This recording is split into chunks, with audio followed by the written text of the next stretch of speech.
Sir வணக்கம் sir. வணக்கங்க. நான் சுசிலா அக்ரி கிளினிக் சிலாலேருந்து வரேங்க சார். இப்போ இது என்ன ஊருங்க சார்? கொன்றசும்பாளையங்க, பரமத்திவேலூர் வட்டம், நாமக்கல் மாவட்டம். கொன்றசும்பாளையம் ஊர் பேருங்க. சரிங்க சார். இப்போ சவுக்கு சாகுபடி தான் ஃபர்ஸ்ட் டைம் பண்றீங்களா சார்? சவுக்கு சாகுபடி ஃபர்ஸ்ட் டைம் பண்றேங்க. சரிங்க சார். இதுக்கு முன்னாடி என்னங்க சார் பண்ணிட்டு இதுக்கு இருக்கீங்க? முன்னாடி கரும்பு வச்சுட்டு இருந்தேங்க. கரும்பெல்லாம் அதிகப்படியான டன்னேஜ் வரல, ஆள் பற்றாக்குறை, அதனால சவுக்கு வச்சிருக்கிறேங்க. சரிங்க சார். இப்போ இதுல என்ன மாதிரி பிரச்சனைங்க சார் வந்துட்டு இருக்கு? இதுல வந்துங்க வச்ச ஒரு 10 நாள்லயே பில்லு, ஏகப்பட்ட பில்லு வந்துருச்சு. பயங்கரமா பில்லு வந்தோடனே அப்புறமாட்டி நான் யூடியூப் பார்த்தேன். யூடியூப் பார்த்ததுல வந்து சிலால சுசிலா அக்ரி ஃபார்ம் அப்படின்னு சொல்லிட்டு அவங்க வந்து களைக்கொல்லி வந்து போட்டிருந்தாங்க. சரின்னு சொல்லிட்டு நான் அங்கேயே போனேன். நேரா போயிட்டு அங்க வந்து அவங்க நிறைய ஃபீல்டு காட்டினாங்க, களைக்கொல்லி அடிச்ச ஃபீல்டெல்லாம் காட்டினாங்க. அதை பார்த்துட்டு நானும் வாங்கிட்டு வந்து ஸ்ப்ரே அடித்தேன். அடிச்சதுக்கு அப்புறம் எந்த பில்லு இல்லைங்க, பில்லு பூரா சுத்தமா போயிடுச்சு. கண்ணுல படுற மாதிரி தான் மருந்து கொடுத்தாங்க. அதெல்லாம் ஒன்றும் அதாவது நீங்க கண்ணு போட்டு ஒரு 10 நாள்ல போனதுனால கண்ணு மேலே படுற மாதிரி, இளம் பில்லா இருக்கிறதுனால கண்ணு மேலே படுற மாதிரி களைக்கொல்லி கொடுத்தாங்க. அடிச்சதுல எல்லாமே காஞ்சிருச்சு. எல்லாம் காஞ்சிருச்சுங்க. அதான் இப்ப வயலை பார்க்கும்போது தெரியுது, ரொம்ப பிளைனா இருக்கு. நம்ம மற்ற வயல்கள்லாம் பார்க்கும்போது காடு மாதிரி பில்லு வச்சிருக்காங்க. இப்போ நீங்க அதாவது 45 நாள் தான் ஆகுதுன்றீங்க. கண்ணோட growthமே சூப்பரா இருக்கு. பில்லுமே எதுவுமே இல்லாம நல்லா கிளீனா இருக்கு. இப்போ மொத்தமா எத்தனை ஏக்கருங்க சார் சவுக்கு? 3 ஏக்கர் வச்சிருக்கிறேங்க. பாதி ஃபீல்டு வந்து பில்லு வந்ததுக்கு அப்புறம் அடிச்சேன்.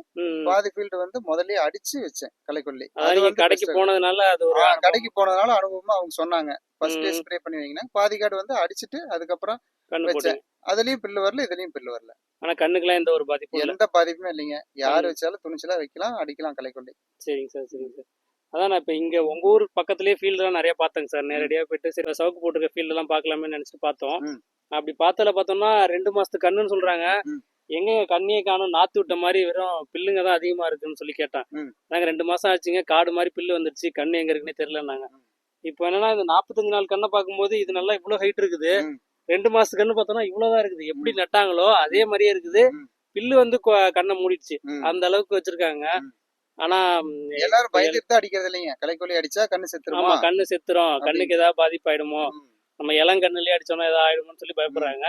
இப்போ நீங்க அடிச்ச அனுபவம், நீங்க எப்படி கண்ணு போட்டு 10ஆவது நாள் 15ஆவது நாள் அடிச்சிருப்பீங்க? 15ஆவது நாள் அடிச்சீங்க. அப்போ நீங்க அடிச்சதுல என்ன சார் ஃபீல் பண்றீங்க? இதுல இருந்து சார் அடிச்சதுல எல்லா பில்லும் போயிருச்சு சார். எந்த பில்லுமே தழுங்கல, கம்ப்ளீட் செத்து போச்சு. ஆமா, அது வந்து நம்ம ஒரு களைக்கொல்லி ரெக்கமெண்ட் பண்றோம்னா எப்படி ரெக்கமெண்ட் பண்ணுவோம்னா, ஒரு விவசாயிக்கு கொடுக்குறோம்னா அதுல எந்த ஒரு பாதிப்பும் இருக்கக்கூடாது. பாதிப்பு இருந்தா விவசாயிகளுக்கு நாங்க தான் அதை ஃபேஸ் பண்ற மாதிரி இருக்கும், பதில் சொல்ற மாதிரி இருக்கும். அப்போ நம்ம சொல்லி நம்பிக்கையா ஒரு ரெக்கமெண்டேஷன் கொடுக்கும்போது அதுல பாதிப்பு இல்லாத அளவுக்கு தான் கொடுப்போம். மேக்ஸிமம் நிறைய களைக்கொல்லி ட்ரையல் பார்த்து அதுக்கப்புறமேட்டு தான் கொடுக்குறோம். அப்படி கொடுக்கும்போது இதுல எந்த ஒரு பாதிப்பும் இருக்காது. நம்பிக்கையா வாங்கி அடிக்கலாம். எதுவுமே இல்லைங்க. சரிங்க சார், ஓகேங்க சார். எல்லாம் சூப்பரா இருக்கு. கண்ணு நல்லா நீட்டா வந்துருச்சு. இப்போ நீங்க இந்த 2 வயலுக்கும் மறந்துடுச்சிங்க. இதுல என்ன சார் உங்களுக்கு அனுபவம்? அதாவது வந்து கண்ணு போட்டு களைக்கொல்லி அடிக்கிறது பெஸ்ட்னு நினைக்கிறீங்களா? இல்லைங்க, கண்ணு போடுறதுக்கு முன்னாடி நமக்கு எந்த சிரமமும் இல்ல. நம்ம வாட்டில் நம்ம களைக்கொல்லி அடிச்சுட்டு அதுக்கப்புறம் மறுபடியும் வந்து கண்ணு வைக்கிறது பெஸ்ட். ஆமா, அத மிஸ் பண்ணிட்டா, அதாவது கண்ணு பண்ணிட்டா இந்த மாதிரி யூஸ் பண்ணலாம். மிஸ் பண்ணலைனா ஃபர்ஸ்ட் வந்து அடிச்சிட்டு வைக்கிறது. ஃபர்ஸ்ட் ப்ளைனான லேண்ட்லயே அடிச்சிட்டு போடுறது, ப்ளைன் லேண்ட்ல அடிக்கிறது பெஸ்ட். ஆமா, ஓகே ஓகே. ஆனா ரெண்டுலயுமே எந்த ஒரு பாதிப்பும் இருக்காது. பாதிப்பு இல்லைங்க, பாதிப்பு இல்ல. இருந்தாலும் நம்ம முன்னாடியே அடிச்சிட்டு போட்டோம்னா கண்ணை போட்டு நம்ம ரிலாக்ஸா ஒரு 2 மாசம் இருக்கலாம். 2 மாசம் வரைக்கும் பில்லு வராம தடுத்துறது.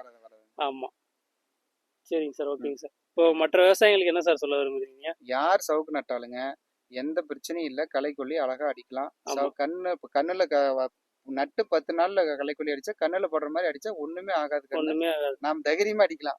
சரிங்க சார், ஓகே. அதுக்காக பயந்துட்டு இருக்க வேண்டியது. நானே முதல்ல ஃபர்ஸ்ட் வந்து அப்படித்தான் நினைச்சேன். இப்போ வந்து நாம அனுபவ ரீதியில அதாவது இந்த சவுக்குன்றது ஒரு லாபம் தரும் பயிரா இப்போதைக்கு போயிட்டு இருக்குது. அப்போ என்னன்னா மற்ற விவசாயிங்க எல்லாருமே அதாவது சோளம், நிலக்கடலை, மக்காச்சோளம் இந்த மாதிரி மற்றது, அதாவது வந்து இந்த பக்கம் பார்த்தோம்னா இந்த மரவள்ளி இதெல்லாம் போட்டுட்டு இருக்காங்க. இதெல்லாம் போட்டு நமக்கு ஆள் கிடைக்கல, ரொம்ப சிரமமா இருக்குது. அது இல்லாம வந்துட்டு அதுல நம்மளால ஈல்டு எடுக்க முடியல. அதாவது செலவு பண்றதுக்கும் அதுல வர ஈல்டு எடுக்கிறதுக்கும் தான் சரியா இருக்கே தவிர லாபம்ன்றது ஒண்ணுமே இல்லைன்றதுனாலதான் சவுக்குக்கு மாறுறாங்க. இப்படி இதுக்கு மாறும்போது இதுலயுமே உங்களுக்கு களைகள் பிரச்சனை அதிகமா இருக்கு. இதுக்குமே நம்ம ஆளுங்களை தேடிட்டு இருக்க மாதிரி இருக்கு. அதுக்காக தான் நம்ம இப்ப இந்த களைக்கொல்லி ரெக்கமெண்டேஷன் பண்றோம். இது வந்து நல்லாவுமே ரிசல்ட்டுமே நல்லா இருக்கு. கண்ணுக்கு எந்த ஒரு பாதிப்பும் இல்லை. மற்றபடி சவுக்கு சம்பந்தமா எந்த ஒரு சந்தேகம் இருந்தாலும் அப்புறம் வந்து நம்மளுக்கு கால் பண்ணீங்கன்னா நாங்களே சொல்லிடுவோம். இந்த கலை நிர்வாகம், உர நிர்வாகம், மற்றபடி இந்த வேர்க்கரையான் வெட்டுற பிரச்சனை, இது எல்லாத்துக்குமே சரியான முறையில ரிசல்ட் சொல்லிட்டு தான் சார் இருக்கும். நீங்களே கூட 2 டைம் கேட்டீங்க, அந்த வேர்க்கரையானுக்கு கூட மருந்து கொடுத்துருந்தோம். எல்லா விவசாயிகளுமே டவுட்னா கேட்டுக்கலாங்க. ஒன்றும் பிரச்சனை இல்லை. இப்போ யார் பயன்படுத்தினாலும் தைரியமா பயன்படுத்தலாம். சரிங்க சார், நன்றி சார்.